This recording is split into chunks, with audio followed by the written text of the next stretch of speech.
Hey, ladies and gentlemen, are you ready? I feel good. Oh, yes. Oh, my love, I wanna make you move. Hey, hey, baby, all night long. My song is bad for you, baby, and everybody sing with me. I gotta be the good baby. Ha ha!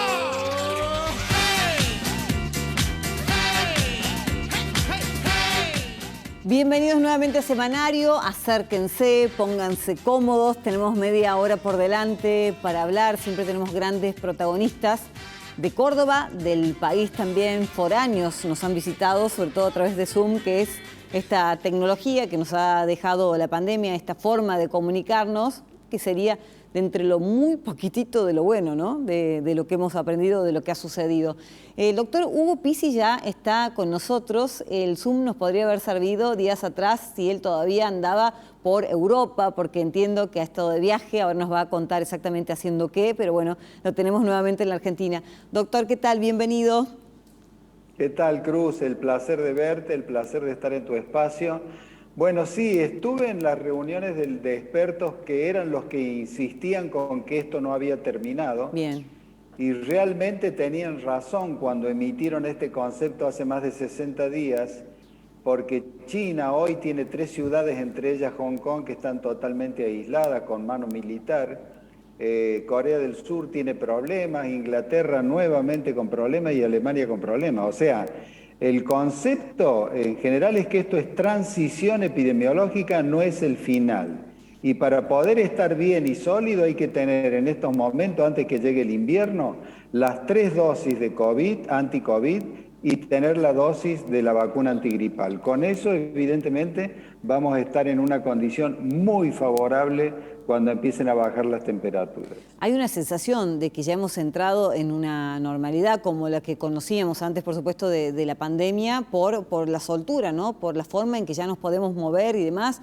Hay provincias que han adoptado la decisión de eliminar directamente el barbijo, algunas localidades también, no es el caso de Córdoba. Ahora le voy a preguntar sobre eso, pero bueno, por lo que nos está diciendo, no hay nada finalizado. Pero ¿esto qué significa? ¿Es una alerta de que van a seguir apareciendo variantes, subvariantes, pero que al mismo tiempo con la vacuna ya tenemos una defensa importante? Absolutamente. Con decirle que, por ejemplo, en este momento Omicron sublinaje 2, nos está dando muchos problemas y se ha unido ese sublinaje 2 con el Omicron clásico y ha dado otra nueva variante. Entonces son todos desafíos, pero esos desafíos solo lo pueden sortear las personas que tienen las 3 vacunas y fundamentalmente están vacunados también contra la gripe para no tener ningún tipo de problema. ¿Por qué? Porque en Argentina hay 4 millones que no tienen la segunda dosis y hay 10.200.000 que no tienen la tercera, Cruz. Entonces, ¿qué significa eso? Eso es un atraso. Si de pronto empezamos a relajar todas las medidas sanitarias, que les debo aclarar de que no es en todas las provincias, la mayoría de las provincias sigue utilizando el barbijo obligatorio en lugares cerrados. Bien. O sea, no son todas las provincias y el barbijo es una barrera infranqueable, es excelente el barbijo. Bien, bien, doctor.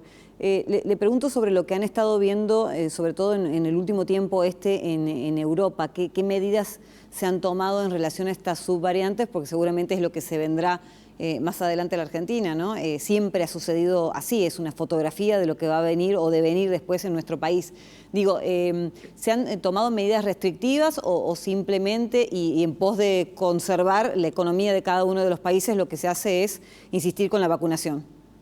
Absolutamente es cierto eso en el sentido que se está insistiendo mucho con el tema de vacunación general porque ellos están saliendo del invierno y están entrando, aunque todavía tienen muchos días fríos, están entrando en la primavera. Entonces están tratando de vacunar rápidamente, pero si de pronto vos caminaras por París o por Madrid o por Santiago de Compostela, por cualquiera de esos lugares, vería de que la gente en su gran mayoría usa el barbijo aún en la calle. O sea, hay una conciencia y esa conciencia está por todo lo que se ha sufrido y demás.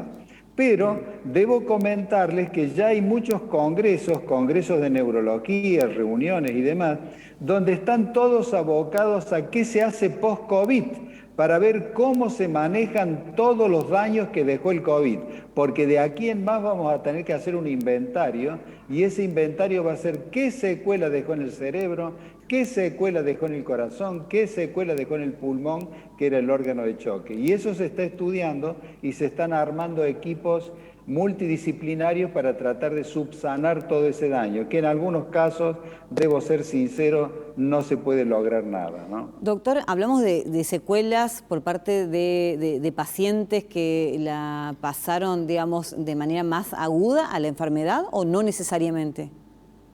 Bueno, en general, como muy bien decís vos, los que estuvieron internados y la pasaron mal son los que pueden quedar con cuadros muy delicados del trastorno de conducción en el corazón, y hay algunos que han llegado hasta demencia, Cruz. O sea que hay patologías que afectan el cerebro, pero lo peor que hemos visto es el tema de demencia.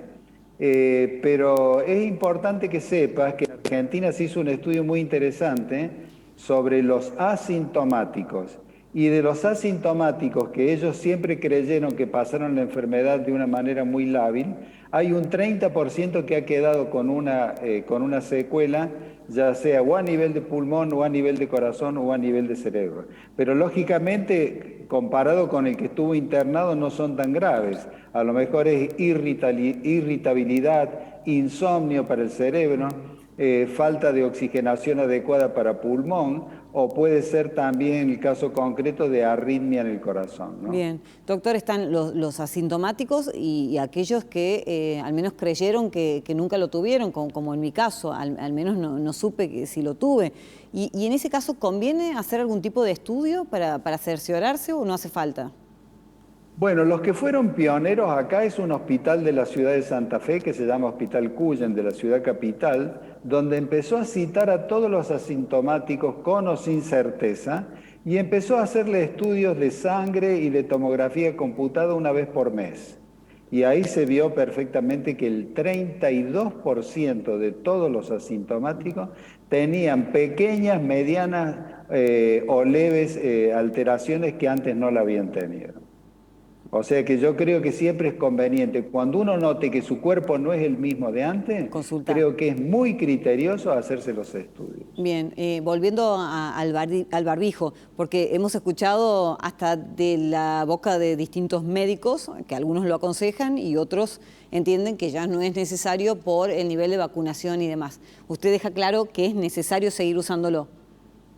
Absolutamente, Cruz, y te voy a explicar por qué. Porque el barbijo no es únicamente contra el virus del COVID, o sea, todos los asmáticos han pasado muy buena época, los alérgicos en general, hubo menos bronquitis, menos neumonías, o sea, el barbijo es una verdadera barrera.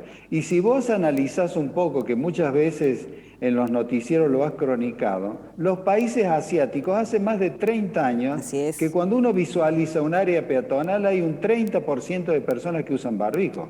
¿Y por qué lo usan? Por la contaminación ambiental, por el smog, por los gases tóxicos del auto, porque son trasplantados, porque son alérgicos. Y esa misma gente asiática viaja a Europa y se sacan fotos en la Torre Eiffel con el barbijo puesto. O sea, entonces hay gente que ha tomado esta situación y en otras ciudades, ni te cuento, Santiago de Chile o el DF mexicano, que tienen un índice de smog tremendo, lo usan permanentemente, excepto cuando están en su casa. Y bueno, pero eso es muy concretamente y funcionalmente es muy útil. Yo creo que hay mucha gente, Cruz, mucha gente, muchos de nosotros, que lo va a seguir usando el barbijo en los lugares cerrados y donde hay muchas personas. Sí, yo también creo lo mismo, porque incluso en conversaciones de distintos grupos, más de uno dice, yo lo voy a seguir usando porque me sirvió, y que ni siquiera tuvieron COVID, pero los protegió de otras enfermedades respiratorias. ¿La vacuna de la gripe también resulta esencial? Claro, porque en general, al haber estado tanto tiempo cuidándonos y existiendo una circulación de una velocidad inusitada de la gripe, es conveniente porque además ya hace 15 días que la tenemos y tenemos que colocarnos porque la gripe también nos puede llegar a dar algún tipo de trastornos. Entonces, cubierto COVID y cubierto el tema gripal, evidentemente vamos a estar en muy buena situación. Y les cuento algo.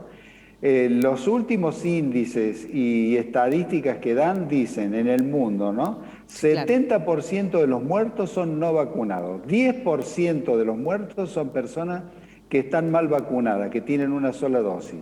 Y el resto se conforma con personas o diabéticos incoercibles o cardiópatas de larga data o de pronto obesos mórbidos. Entonces, todo el que tiene una patología previa está mucho más frágil. Por eso hay que estar bien vacunado. Las vacunas, miren, les voy a contar algo que es muy triste. Hoy, por ejemplo, hay vacunas que se han vencido.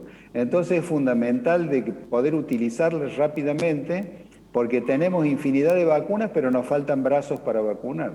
Muy concreto, doctor, como siempre, un placer y felicitaciones también por la distinción que ha recibido ahora en Catamarca, ha sido recibido ahí en el Senado, así que bueno, es un orgullo para todos nosotros. Bueno, agradezco mucho, Cruz, y vuelvo a insistir con lo mismo. Gracias por tu afecto y gracias porque siempre has sido muy cordial conmigo. Un abrazo cariñoso y hasta pronto. Gracias, doctor. Un abrazo enorme. Vamos a hacer la primera de las pausas y enseguida volvemos para hablar de la política argentina. Pausa, ya venimos.